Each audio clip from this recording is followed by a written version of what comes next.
Welcome to Idiot's Guide to Horror. Counteracting the toxic culture surrounding horror fandom and breaking down your favorite horror movies. With you as always, your hosts, Kara Cindy Popovich. And Christopher Alice Haberman. So everybody turn off the lights, grab your L484s, sorry. Good job. I tried. Your axes and your Kansas records. Let's get ready to dissect. Fear Street Part 2, 1978, but it was made in 2021. And boy, was it ever. Yeah, so this is a continuing series talking about the Fear Street series. There are 3, so this is part 2 of 3. You can watch all of these on Netflix. If you want to know what the Fear Street series is, you could go back and listen to the first episode if you haven't already, you dink. Yeah, or you can just watch the first 2 minutes of this movie because there's a recap in it, which I skipped over, so I don't know if it's good. Yeah, because this movie is a little bit longer than it needs to be. This movie is unfortunately an hour and 50 minutes. It's stupid that it's that long. Quite frankly, padded. A bit too much. We could have made some cuts. We could have made some cuts. We could have cut. Yeah. But this is part 2 of the series. It is a continuation. It picks up right where the first movie left off. I think these movies were released like a week at a time. Yeah. Or maybe like the first 2 were a week apart and then the last one was like 2 weeks later. I think maybe you're right. I know they all came out in the same month though. Yes. Yeah, they all came out in pretty rapid succession. They were all filmed back to back to back. It's almost like a mini-series. Like, this is our first mini-series. This is like Stranger Things, except for like one season with 10 episodes, some of which are 5 hours long and some of them aren't. I don't. This one ends. Like, it very definitely ends. The movie? Like, not this one, but the third one. The third one ends, yeah, but we're coming up to the last season of Stranger Things in 2 years, and it's going to end there. Got me waiting 2 fucking years. I know, and I never would have started it. Because everyone that works like, Chris, watch Stranger Things. And I'm like, no, I've seen E.T. You know, I don't want to watch Stranger Things. I've already seen E.T. I've been there for the 80s. It's different. It is different. It's very different from E.T. I didn't know that. But, so they finally got me to watch it. I watched the whole thing in 2 weeks. All 90 hours of Stranger Things. And then, when it was over, I said, okay, now what? And they're like, you have to wait for 2 years.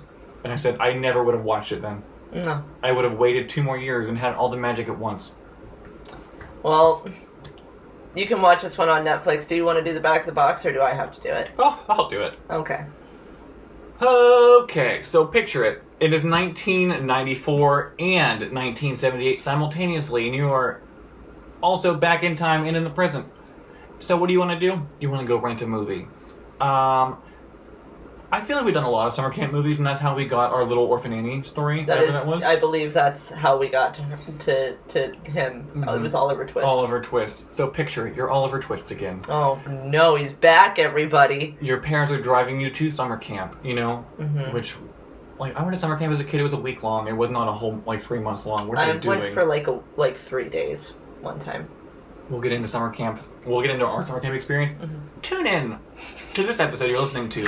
You're already tuned into when we regale you with tales of yore. You know, or yesteryear, whatever. So shut up. You're at the video store. You want a movie. You want a summer camp movie. And you say that, and the guy says, "Here, take this. Give it to me." So you flip it over, and it says, in 1978. 2 rival groups at Camp Nightwing must band together to solve a terrifying mystery when horrors from their town's history... Oh, mystery and history rhyme. History come alive! That is cool that they put mystery and history in there. It's pretty sneaky, sis. I liked all the characters, though. I did like the characters in this one, yeah. Okay, we'll get there. So, spoiler warning, we're going to talk about this movie in depth up to and including the ending. So, if you haven't seen this movie, please pause this episode and watch it. If you want to watch them all in rapid succession, you can do that too. You don't have to watch along with us, although it is sweet. Yeah. It's sweet that you're doing that. And we appreciate you. Yeah. I'm surprised you found as many movie facts as you did. I took them all from IMDb. I mean, we gotta do what we gotta do, you know? Like, the people need the information. That's where the information is sometimes. Yeah. Because this movie is relatively new and doesn't have as much... I mean, these movies don't have as much hype as they should. This is the weakest link, for sure. Goodbye. Yeah. All right, And so I love a summer camp slasher. me too. I was really excited for this one. There's at least 2 of their summer camp slasher. There are at least 2. That's true. In the Camila Cabello record. She killed it. Although it is summer and she did kill it, so technically it's a summer slasher. Yeah. Okay, let's go into the notes. Although this is the second film in the Fear Street trilogy, it was actually filmed last after Part 1, 1994, and Part 3, 1666. So... we can tell they gave up by this point. Do you think that she filmed this before or after the Taylor Swift video? Oh, that's a great question. I'm going to say after. Before. Okay. I'm going to say she did this before. Okay. But I don't know. And we'll never Google it. Did you know that Camp Nightwing is a reference to the setting of a Fear Street book called Lights Out, but the plot lines are different? I did not know that, but good to know. Yeah, it's also different than the movie plot for Lights Out, the movie. Where Oh, they rob a blind man. That's Don't Breathe. Lights Out is the one where the creature can only get them when it's dark. I didn't see it then. So it was a really scary short, but then the movie wasn't as scary, so it was a letdown. Like Alice, Tommy is the name for a survivor character from the Friday the 13th series. This film also copies many locations from this series. Yeah, I didn't even think about that because Alice is the final girl from the first one. And they filmed, I don't know, do I have it? They filmed at the camp, Crystal Lake. I don't know, did they film it there? Parts of it. Huh. They shared this movie. Shut up, everybody, shut up, stop what you're doing. I'm going to IMDb live, on the air. Oh boy, he's doing it. I'm watching him. He's Googling. No, I googled my place of business for some reason. There it is, Fear Street Part 2. Get out of here. I'm not rating the movie. We are live looking at facts.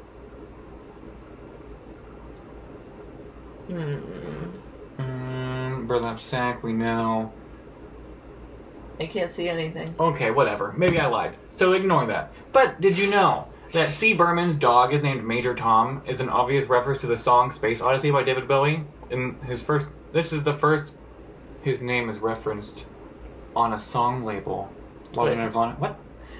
The first time his name is referenced, it's on a label while the Nirvana cover of Bowie's 1970 song, The Man Who Sold the World, is playing. They did a good cover of that song. They did do a good cover of that song. Yeah, all of Nirvana Unplugged is a very good album. Yeah. The pills they take from the infirmary with no label on the bottle are stamped L484, which is the National Drug Code identifier for acetaminophen 500 milligrams. So that's Tylenol. That's extra strength Tylenol. And they got fucked up on it. All right.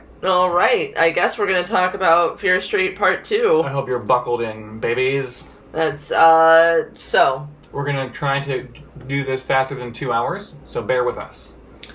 So remember that, like, the cutscene from the first movie... I remember a lot of things, but... Detective or Sheriff Good or whatever, like, slipped that note under C. Berman's door that said, it's happening again. So that's where that note came from. Yeah. I didn't remember. I wrote... Guys, I wish you could see my notes, but you'll never see them because they're embarrassing. But we are in C. Berman's house. She does smoke inside, even though we do not see it.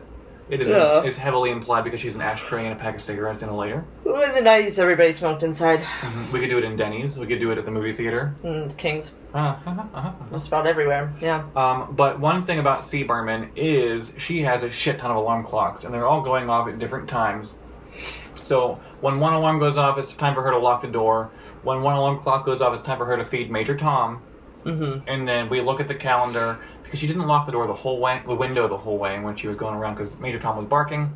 But on the calendar it says that today is day 5,937.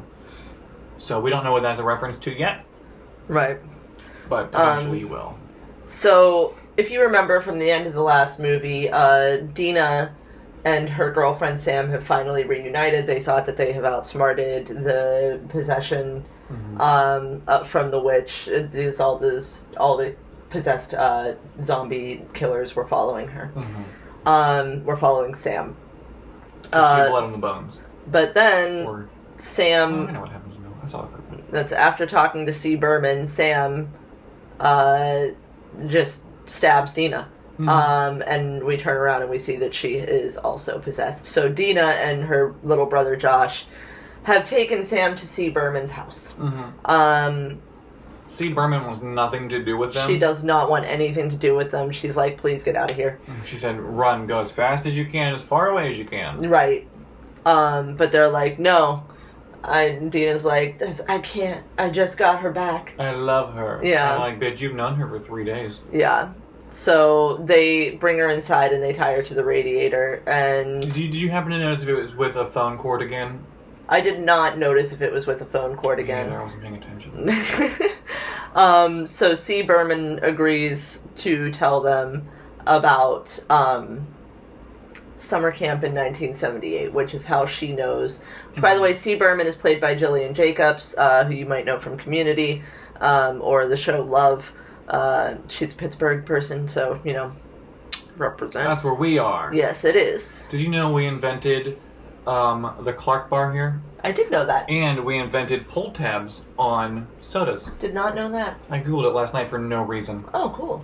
I was like, what's cool about Pittsburgh? Let me name the ways, But it's nice to know because we're here, and sometimes we also had the first movie theater in the entire world on Smithfield Street. Really? Mm-hmm. Huh. That's really cool. You're welcome. Yeah, you're welcome, world. Okay. Thank you. Anyway, C. Berman. So C. Berman starts to recount the story of 1978.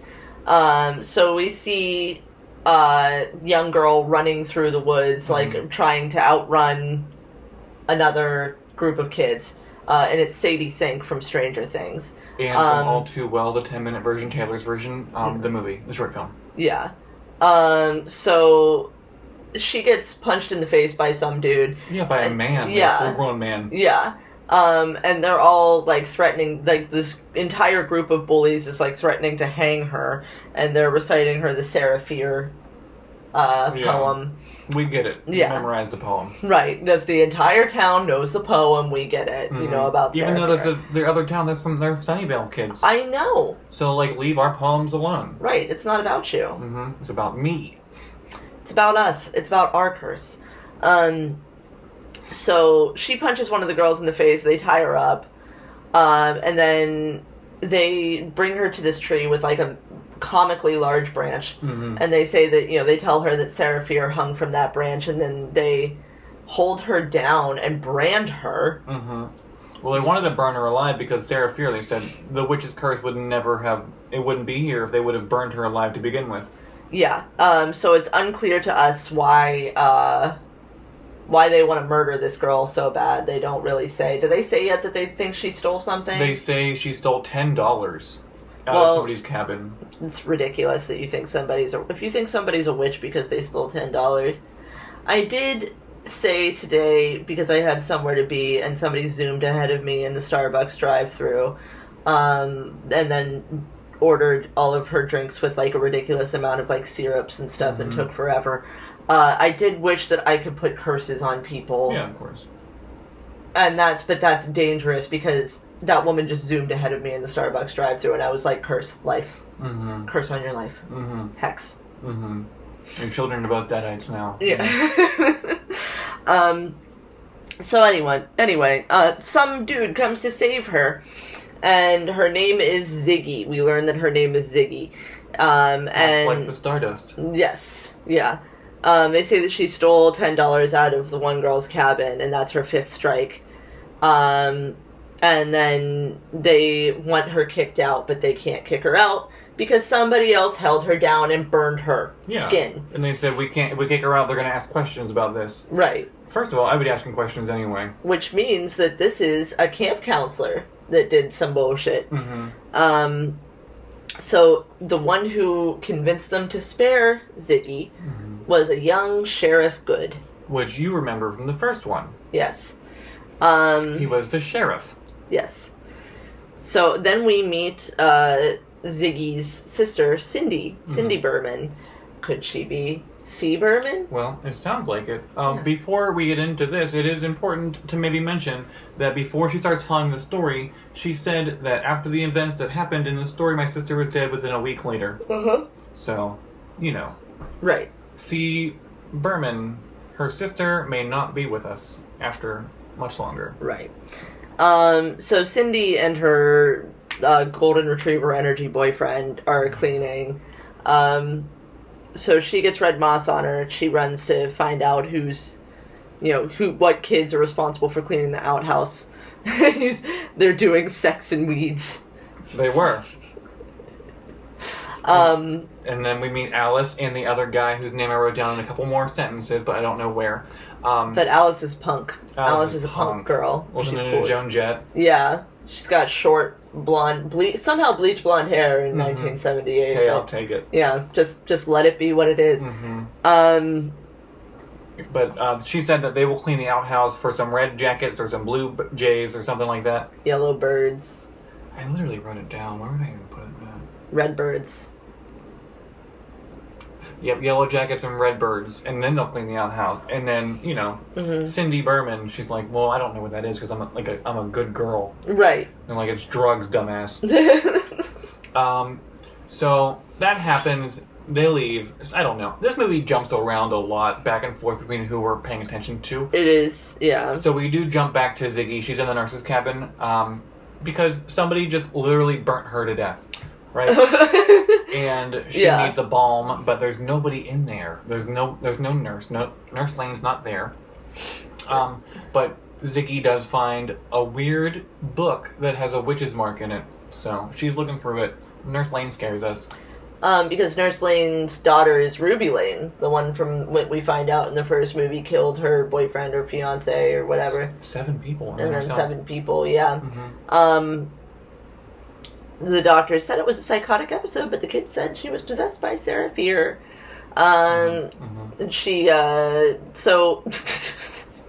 Sorry, your notes are killing me. Sorry. How long is this summer camp? Yeah, because, I went to summer camp a few times growing up. I was not well received because it was a Christian summer camp, and I brought Harry Potter. Oh, no, you Which heathen. I did not know was bad. Nobody had told me Harry Potter was bad. Oh, buddy. But... I learned my lesson. Harry Potter is bad. But it was only a week long. It was only a week long. But then Ziggy said, Cindy says to Ziggy, "You've been in trouble. You got in trouble last week and the week before. So this is the 3rd week." Summer camps sometimes are the entire summer. Oh my god. Mm-hmm. Of living in an outhouse. Yeah, living inside of an outhouse. Yes. Well, these that girls is where go they down sleep. There. Yeah. So then back to the mess hall. Cindy is breaking sponges and she's cleaning. And then we see a shadow behind her. So we'll she thinks figure out who it is. She thinks that it's Tommy, but we do find out who it was. It was Nurse Lane. It's Nurse Lane. Yeah. It was close. And she can't, and she's like saying, Nurse Lane is talking to herself and saying like that she can't save Tommy, and it's, he has to die. She saw it on the wall, and so she attacks him with a knife. Yeah. Oh, hi! You won't be ignored, huh? Okay. Oh my god, Mabel. So while Kara's being attacked by a cat, and I'm getting text messages, she is attacking him with a knife. But we get away because, we're young, we're cool, we're hip.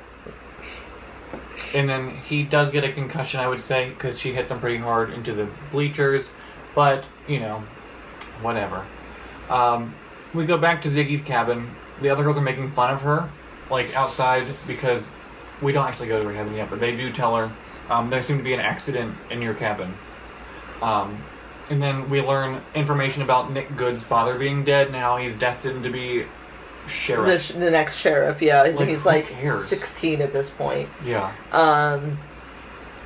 So I don't know. Does the scene when they're at the in the cafeteria, isn't that interesting? No. And there's just like there's some filler here. There's filler. It's just like summer camp stuff that's like, hey, they're at a summer camp. Here they are having lunch. Mm-hmm. Here they are discussing Nurse Lane. Here they are playing capture the flag or what the fuck ever. They're having a color war, which I'm not sure what that means, but I know that they're pitting each town against each other. So there's red for Sunnyvale, blue for Shadyside, and then the Sunnyvale counselors aren't very nice, but that hippie really wants to bang Shagadelic, which I don't know. Oh, Kurt. But I do refer to him only as Shagadelic from now on. They talk about the color war. They're going to capture the flag later. That hippie says, "Don't worry, Shadysiders, you're winners no matter what," which I'm here for. Yeah. And then it's just we're learning more about the curse. Shadyside's cursed. Their mothers drink. Their father has no job. They've went to prison. The same thing from the first movie. And here, the most important part of this movie, they play this Kansas song. The first time. This is number one. Should have been the only time. It should have been the only time. You should only do the needle drop in one, like, if you're doing a movie, and if the song isn't a major part of the plot line, once is enough. Yeah. One needle drop of one song. Good. Yeah. You're good. You're set. This did not feel that way. No, but I'm not like a Kansas fan. I mean, it's super Jesus-y. Tommy starts hearing voices. Oh, yeah. Yeah. Nice. Yeah. So Tommy and Cindy decide to investigate Nurse Lane's bungalow. Her cabin. And when they get there, Alice and her boyfriend Arnie are there. And they find Nurse Lane's supposed diary, and they read about what was done to Sarah Fear, is that her hand was cut off. And I really liked the third movie in this. Did I tell you that yet? Yeah. All I want to talk about is the third I know. movie. I can't wait till we do the third one. So a curse will last until body and hand unite.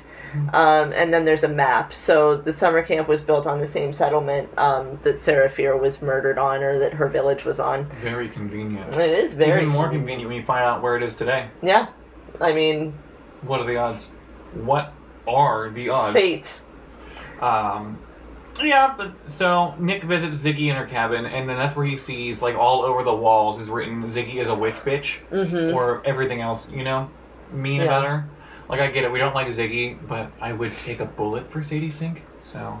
Why do we hate Ziggy so much? That's what I want to know. Because she stole $10 off somebody. She didn't really steal $10, though. Well, we don't know that. Well, we don't know that, but... She might have. She might have, but She might have.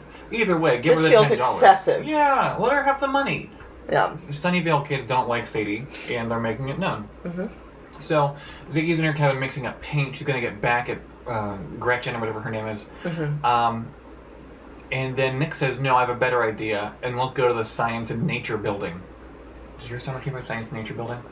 No. Once again, I was only there for 3 days, and I was 12. So, was it only 3 days long, or, like, did you just piece? It was only 3 days long.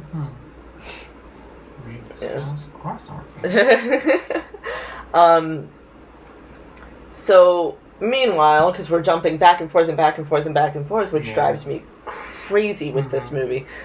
Cindy, Tommy, and that whole gang, those Scooby-Doos, they go to the witch's house, and Alice falls into a grave. Because the witch's house is underground, which will make more sense in the next movie. Yes. But not so much in this one. Right. So she thinks that she found it underground, and they all jump down into the hole. And they start... they find there's like a big room full of like stones that have like runes on them. And Arnie and Alice thought that they were on drugs, but they realized that it's just Tylenol. So they're like, oh shit, this is real. Yeah, well, they tried. Yeah. It's looking like Tommy's possessed again. Chris wrote, it's looking like Tommy is possessed again, but in the movie it's very apparent that Tommy is possessed because he goes nuts. Yeah. So Alice and Cindy, they find the tablets with the Shady Side Killer's names on it.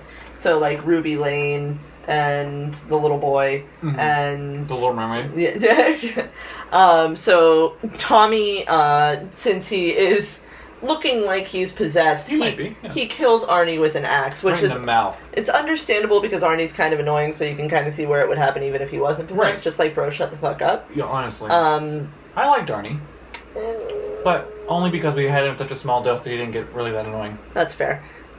So like Cindy's like, hey, it's me, your girlfriend, and Tommy's like, yes, so they try to run away. Meanwhile, there's still a color war going on. Why not? Sheila, who is the mean girl, the one that burned. Yeah, that burned Ziggy and messed up her camp. Gets a note from a camp counselor that she's trying to bang to meet up. I think it's Shagadelic. Yeah. So it was actually from Ziggy, and but don't tell Sheila. Yeah. She's locked in they lock her in the bathroom. Her and Nick lock Sheila in the bathroom, and then dump buckets of bugs on her. Yeah, like big ones, like Madagascar hissing cockroaches, size bugs. Why are these just on? It's like at the summer camp. Well, they got them from the science. Right. Why? Museum. What's it called? Why is that there? I don't know. Right. I feel like maybe that wasn't. I don't know anywhere that has that many cockroaches. Like even if you go to like the science center or the zoo, no. What has a lot of cockroaches? A pet store? Like, even, like, Phipps. A reptile expo? Yeah, there's not that many cockroaches anywhere. I don't know where to, I mean... This is like the big pot from Sleepaway Camp. Like, it doesn't make sense, but I'm here for it. It is like a comical amount of cockroaches. Oh yeah, I forgot the movie. Sheila is freaking the fuck out. Wouldn't you? Yeah, of course I would. And then we jump back because we can't stay on a scene for longer than 3 minutes at a time. It's like the old days when their cameras would only film like 3 minutes at a time before they had to cut. Right. What movie did that? I just watched recently. I'll tell you later. Okay. I can't keep getting off my topics. But yeah, she's locked in a bathroom. She's covered in bugs.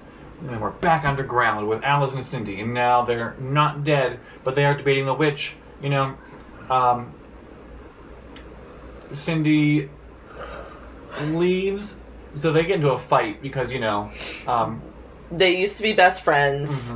And then they get into a fight because their boyfriends were fighting. They get well, you know what I mean. They get into a fight because Tommy killed Alice's boyfriend. Wouldn't that, like, if my boyfriend killed yours, wouldn't you be upset with me? Yes, but the way that you phrased it, it's just... Like, if our boyfriends were fighting, we would be fighting, you know? Oh, God. Which is, you know, I hope that's not true. I don't think it would be. Cindy tries to leave, but she is... It's a maze. Yeah. I don't know how to word it like that. Yeah, she's trapped in a circle. Like, the whole underground is built in the symbol of the witch's symbol. So, like, it is a maze, you know. Meanwhile, Tommy is still just, like, swinging that axe. I tried to keep count of all the deaths, but I gave up. There's a lot. There is a lot. So, meanwhile... I gave up after 9. Nick Good is... him and Izzy are hanging out back in the thing. And they start having, like, a heart-to-heart. And... he tells her, you know, he's like, I shouldn't like you. And she's like, oh, why? Because I'm from Shady Side? And he's like, no, because I'm a counselor and you're a camper, you idiot. And she's like, it's my last year as a camper and it's your first year as a counselor. Yeah, and so they kiss anyway, but then they find a kid who's been chopped to bits. Yeah, and that kind of ruins the mood. Yeah. So Alice and Cindy are still looking for a way out of the basement.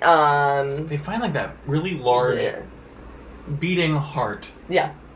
And whenever they touch it, it starts whispering to everybody, you know. Alice touches it, and she starts seeing all the past murderers. She tries to run away, and her leg comically snaps in half, which is from the disgusting. descent. I didn't think it was that bad.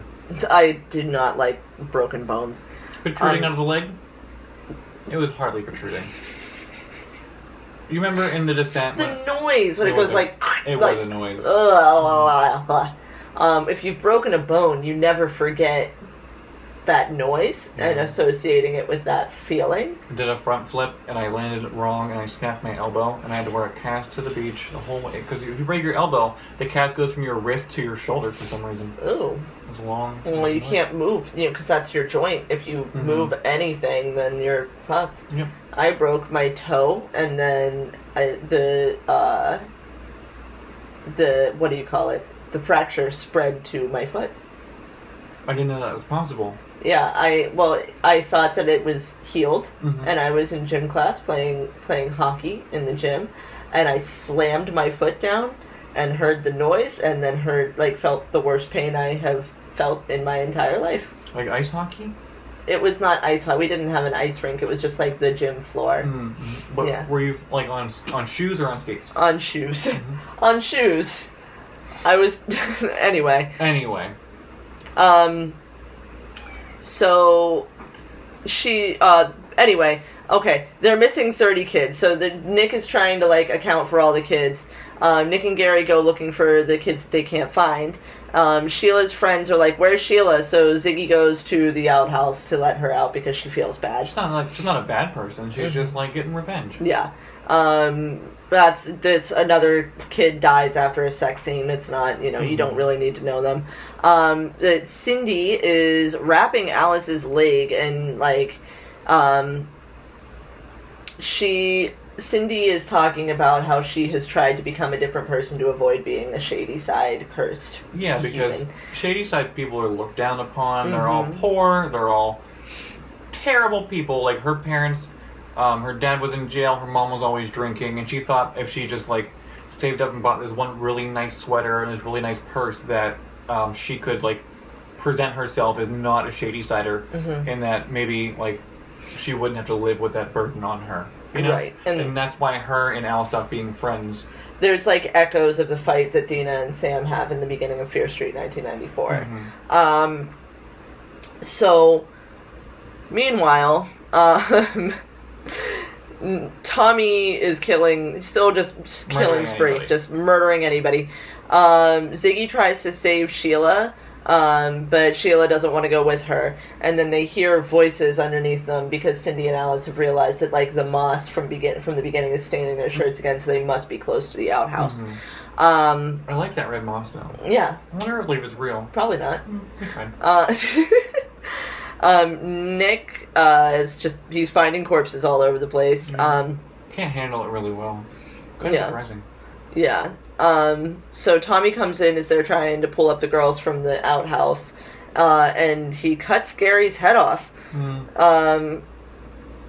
So Ziggy runs, and her and Nick hide out in the cabin, and then they ring the bell, which they were supposed to ring the bell when they got all the people on the buses. Right. So that lets you know the buses are leaving. So ring the bell, and you have to run to the bus because you want to get out of here and not be dead. Right. So because he's ringing the bell, Tommy is like, "Hey, I hear you," and he runs into the cabin, and he tries to get Ziggy, and then he gives Nick a little nick. Little love tap. Yeah. So Cindy leaves Alice to go get help. Ziggy's hiding in the mess hall. Cindy's trapped under a vent. Tommy's in the mess hall. Cindy kicks her way out. Ziggy stabs Tommy in the chest, but it doesn't do anything because he's possessed. He's literally a zombie. Yeah.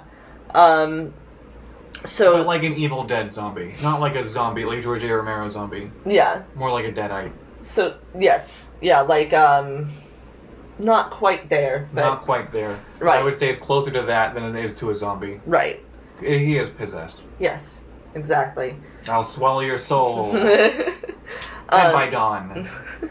So Ziggy she finds a burlap sack in the mess hall and she puts it over his head, and then he looks like the killer from the town that dreaded sundown, almost exactly. Yeah, or Jason from 2. 2, yeah.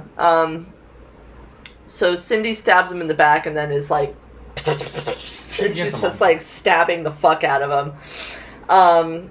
Alice shows up, and she shows up with Sarah Fear's hand. Cat run up the steps. Okay. Yeah, we have the hand now. So now all we have to do is reunite the body. Yeah. Ziggy bleeds on the hand from her. Ziggy has a nosebleed. Don't we? Like, why does everybody have a goddamn Everybody has a nosebleed? fucking nosebleed. There's not one non-nose bleeding scene in any of these movies. It's just nose bleeding all the time. That's how you know that Sarah Fier's around, baby. Except for the third one, because there's no nose... Well, I don't remember. Yeah, there is. I remember just lesbians in the forest. Yeah. Well, you know, that's the memorable part. Mm-hmm. Was anybody gay in this one? No. No, this is a straight ass slasher. Well, we tried. And then, then the frame story surrounding it, you know, you still have Dina and Sam, but... Well, they're very minor characters in this one. Right. Anyway, we hear... so there's, Tommy's hand starts moving even though he's, like, he was dead. He was stabbed a lot. That's Tommy, Alice is murdered by Tommy after she talks about, you know... Well, she made it a long time, and I'm happy for her. Yeah. I liked her. Yeah, we liked her, and she sacrificed herself for Cindy. Mm-hmm. Outside, Cindy cuts off Tommy's head with a shovel, too. She's like, I'm done with this shit. Yeah, so he's probably dead now for good. So we can hear Ruby Lane singing, and then we see more... Like the rest of them, just like at the beginning, not the beginning, at the end of 1994. Mm-hmm. They're all coming out. That little boy, Ruby Lane. Yeah. So. But the weirdest part is, right, so Ziggy and Cindy run to go dig up the body, but while this is happening, there's like an a cappella version of the Sephiroth theme song from Final Fantasy VII being sung, which I thought was the weirdest thing I've ever heard. It's very weird. So out of place. I didn't even notice. I will play it for you when we're done. Okay. Sephiroth song being sung. Yeah, from Final Fantasy VII. It's like the final boss. So they're digging up Sarah Fier's body, and when they find, like, when they open the casket, and it's just a note that just says, "The witch forever lives." Mm-hmm. Wow. And then all the killers descend on them. So Cindy pushes Ziggy out of the way, and Cindy gets attacked by Tommy. Ziggy gets stabbed by someone else, and they are being murdered next to each other. But, like, the part that bothers me about this scene, heart-touching as it is that Cindy is just, like, talking while being literally like, hacked up with an axe. A giant, large, two-handed, long-handled axe. Yeah. Tommy's, like, going to town on her chest cavity, which is now and she's saying, nothing will ever pull us apart. Yeah, great sentiment. Lovely song. And they're just, like, looking at each other, and it's a little emotional. It's like, kind of goofy, though, that they're, like, emotional. Dying, and they're, like, having, like, this moment together where it's like, love you. I feel like that's what we would do. Maybe. But I don't think I'd be able to keep talking. I was about to say, I feel like we'd be like, yes. I would just be looking at you like, because, like, my whole chest cavity would be open by then. Right. Because there's a man with undead strength. Just hacking away at it, which is not good. But I wanted it to be, like, touching. It was just very hard to find it touching while they're still talking. Right. Yeah, absolutely. So anyway, in the present day, C. Berman is saying to Dina and Josh that both of the girls died. Mm-hmm. But, you know, it's switching back and forth, and we find out that Nick Good gave CPR to Ziggy, whose real name is Christine. Oh, also C. She's C. Berman. Yeah. So she told everyone the story, and nobody believed her. And Nick just told people that Tommy went crazy because he couldn't risk his sheriffy-ness. Mm-hmm. Yeah. Mm-hmm. So C. Berman's next alarm clock goes off, and she tells the kids to run. Dina tells C. Berman, Ziggy, that they found Sarah Fier's body, and they have to just reunite the hand and the body. But you'll never guess where the fucking tree is. Yeah. Do you want to guess where the tree is, everybody? It's at the mall. Apparently. So how is it possible that the summer camp and the mall are the same place? Because if the body is where it is, like, how far is that from the mall? Right. It makes no sense. No. And then when we find out... I can't even talk about the next movie. So anyway, Ziggy calls up Nick Good, and Dina goes to reunite the hand and body, and when she connects them, she is hurtled back in time, and that's where we leave off. Here's a question. So was the body under the tree at the mall, or was that where the hand was? The body was where the car crash was. Was where the car crash was. The hand was under the tree at the mall. So that's what I'm saying. Was it the same land? Was it the summer camp? Did she drag the body there with her, or just grab the hand from the mall? I don't remember. I watched this movie 2 hours ago. I genuinely don't remember either because, if I'm being honest, this was not my favorite one. I wanted to love it.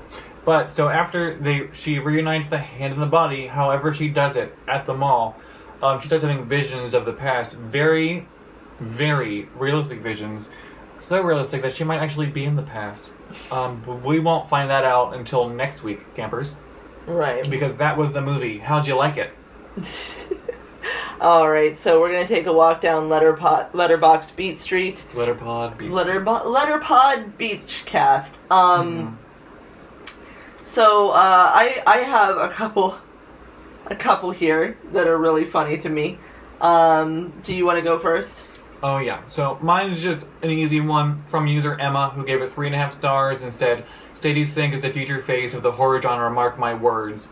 How do we get Sadie Sink and Jenna Ortega in the same movie? Good question. Because I will write a letter right now.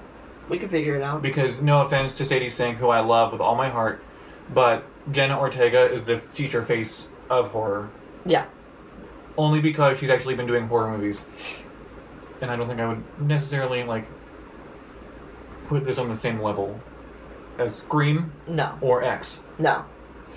This is a middle of the way movie in every sense of the word.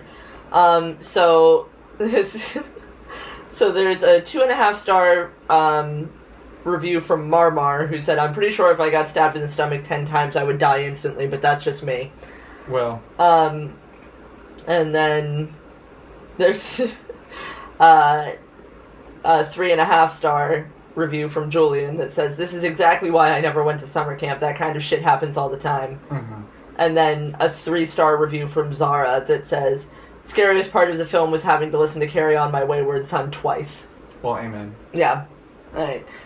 So it passes the Bechdel test, even though this particular entry doesn't pass the DuVernay test necessarily, even though Dina and Josh are there. They're hardly there. They're hardly there. They're like set dressing. Right. But, the series itself, I think you have to account for the fact that the series itself really, threw its back into diversity, and into queerness, and into, So I think, as a whole, the trilogy passes. Right. It's just this one does not, But overall, I think they tried, which I appreciate. You would give this a 2 for gore? Yeah, it was just we didn't really see anything else. It was all off camera. It was not all off camera. There was something when he axes Archie in the mouth. That happens on camera. Yeah, but it was just that leg snap. No, he kills other people on camera. I don't remember one other death on camera. I swear this movie's a lot gorier than a 2. I guess when Cindy is being literally torn apart with an axe, that counts as gore. So let's give it a 3.5. All right, we'll give it a 3.5. That's because we're not normal. So we're doing this for normal people. This is at least a 3.5. It's at least a 3.5 if you're normal. We're built different. Yeah. Did I ever tell you guys about the time I was eating butterscotch pudding while watching The Human Centipede first sequence? Once a week. And I hope to do it forever. I'm putting in the notes.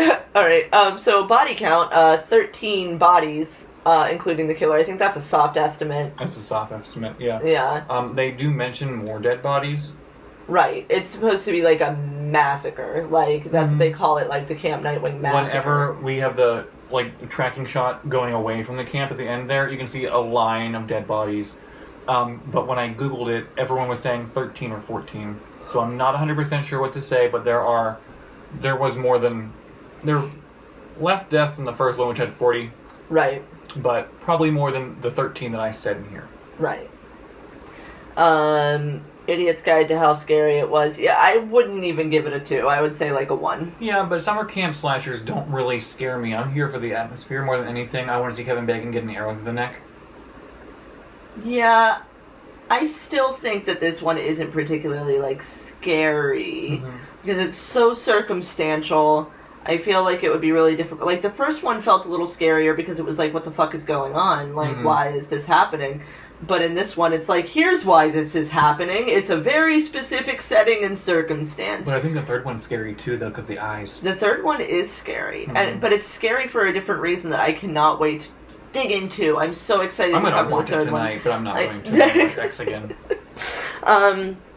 So, I forgot to bring my fucking key. Oh. My keys were up here. Oh. Now, you guys can't see this because you're listening to a podcast, but these are keys we're holding. That's every week on Idiot's Guide to Horror. We like to imagine that we have been given the keys to remake or reboot the film that we are talking about. That sounded nothing like... Oh, there we go. The coaster's back. Yeah. You want some Post-it notes? You like that, you dirty slut? I can't imagine how unpleasant this actually sounds. I forgot to check last week. I was like... Man, that probably doesn't sound great, but I'm sorry if that's the case. Anyway, we like to imagine that we have been given the keys to remake or reboot the films that we are discussing, at which point we discuss what we would keep because we think it's flawless and what we would throw out the second we got the chance. So this week, Chris, for you, what was flawless? All right. Sadie Sink is flawless as a person. Put her in anything and I'll watch it. Yeah. I liked the soundtrack for the most part. I really, really enjoyed... Okay, now this might be really specific, but this is my favorite part of the whole movie, was in the very beginning. We're listening to Nirvana cover David Bowie's Man Who Sold the World, right?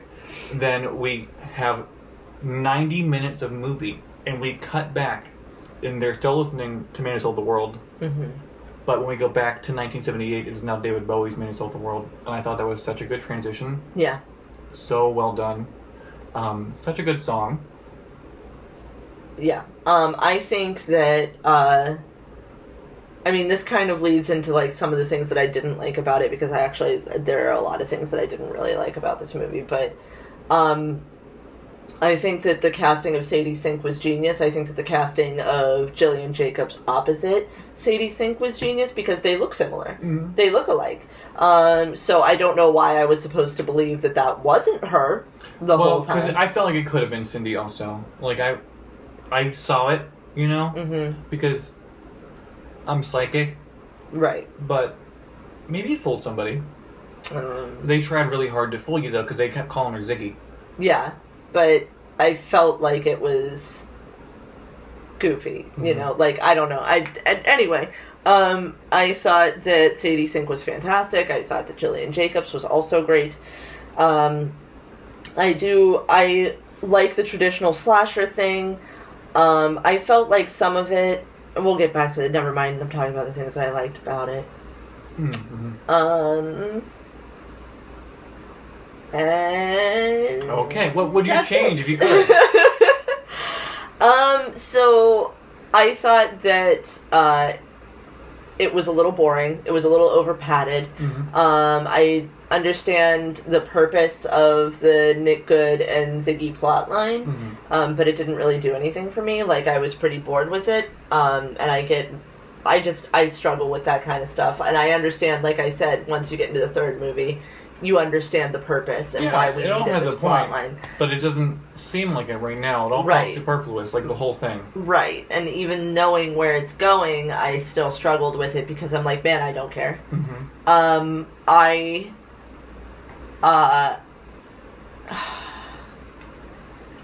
wasn't exactly pleased to have a whole movie at a summer camp that had a killer that was practically Jason Voorhees. Yeah, that's the thing. Like, this is very derivative. Like, and the first movie it pays homage, and you can tell the difference between something paying homage and something like just being really derivative and straight up ripping a plot line.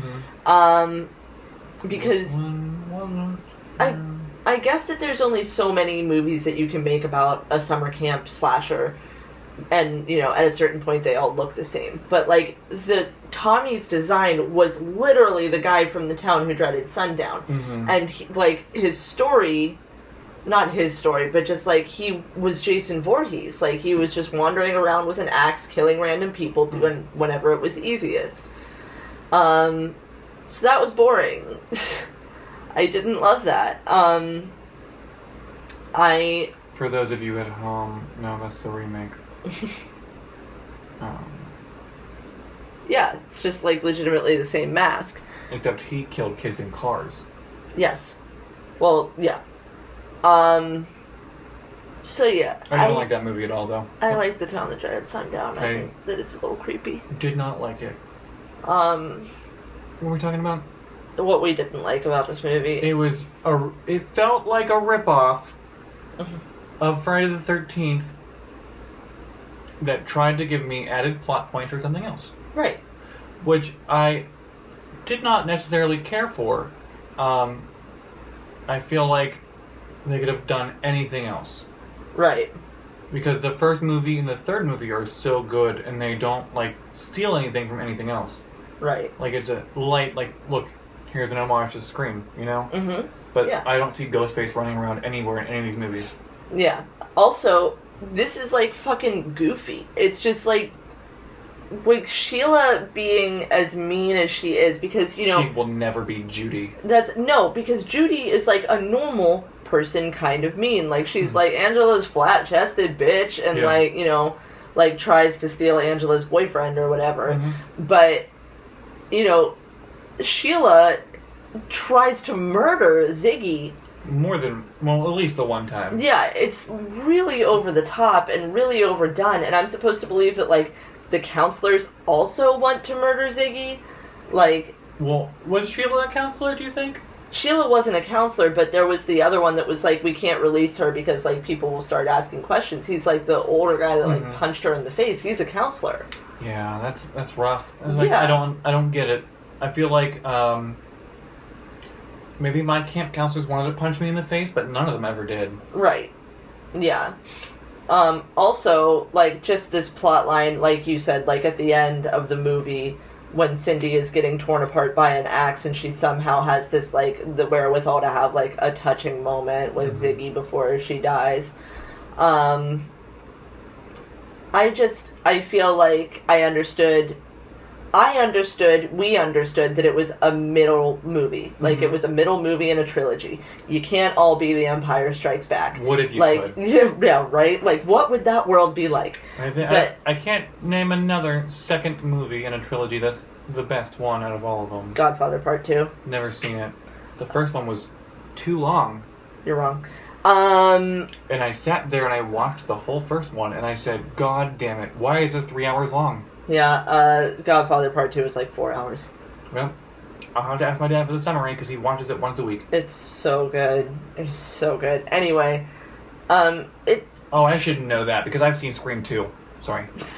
It tries way, way, way too hard. This one tries way too hard to be something more than just a middle-of-the-road movie. Mm-hmm. And you gotta just kind of, like, let it be what it is. Mm-hmm. And we spent way too much time with characters that we didn't need to spend time with.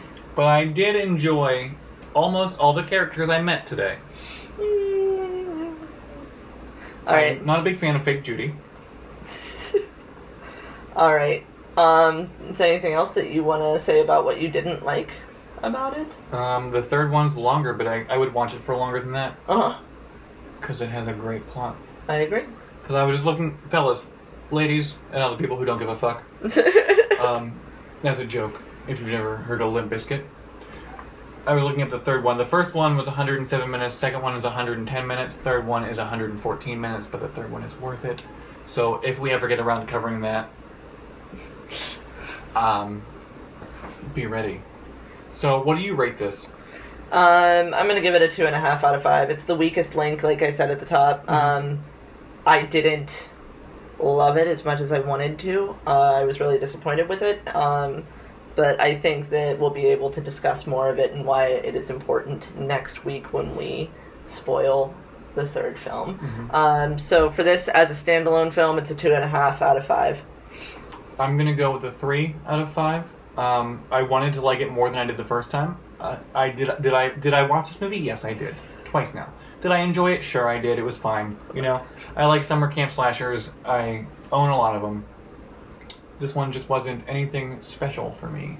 It was like, you know, Friday the 13th, except a little less going on. Or a little bit more going on, if you think about it. Alright, well that's it for Fear Street Part 2, 1978. Next week we will be finishing out the trilogy with Fear Street Part 3, 1666. Get it? 666. Is this episode 66 right now? Yes. So, what Idiot's Guide to Non-Horror, talk to me about what you want to recommend. This is so easy. This is the easiest one I've ever done. If you don't go see Marcel the Shell with shoes on, you're the stupidest person in the world. That's... if you have the opportunity, if you live in a city that has Marcel the Shell with shoes on playing in theaters, you should be going to see it. It is a 5-star, 10 out of 10, perfect movie. If you like smiling, which I know I do, if you like feeling warm inside, like you've just eaten some nice soup. Bean burrito. Yeah.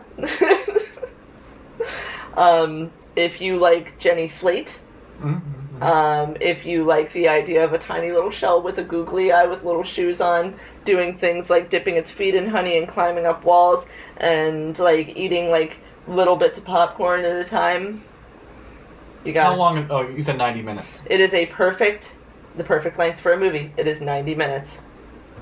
So take some advice. Fear Street Part 2, colon 1978. I can't even explain how good this movie is. Like What's it rated on Letterboxd right now? I think it's at 4.3 on Letterboxd. Oh, that's not good. Like, everybody that I follow, however, has given it 5 stars. What's the highest rated movie right now?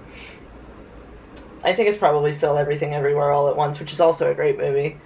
I don't even know how to figure out what the highest rated movie is.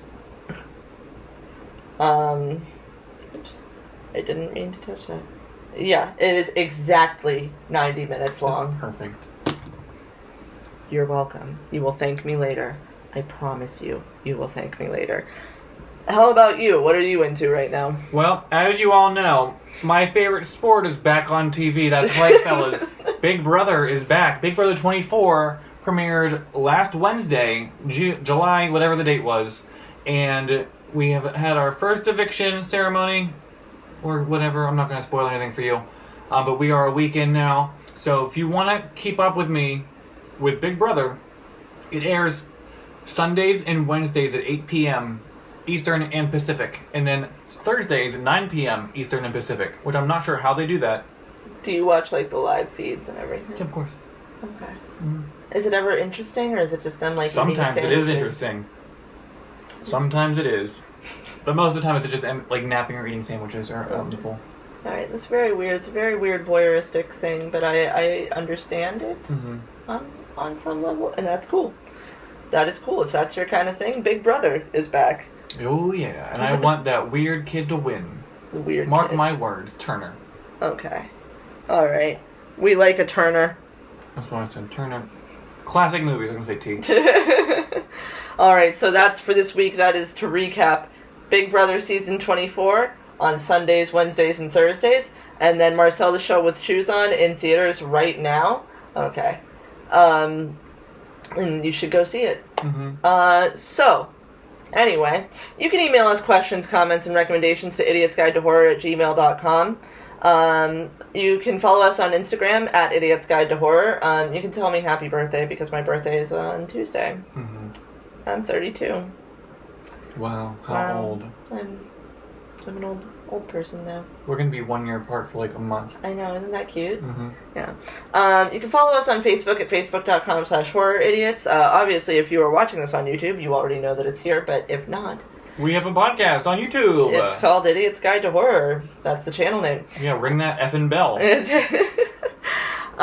You can also rate our podcast on iTunes to help other horror movie fans find us. You can tell a friend. It's very nice if you do those things. If you have friends, tell one. If you don't, then just keep it to yourself. And as always, Be your own kind of film bro. And never waste your pain. Okay, good night, everybody.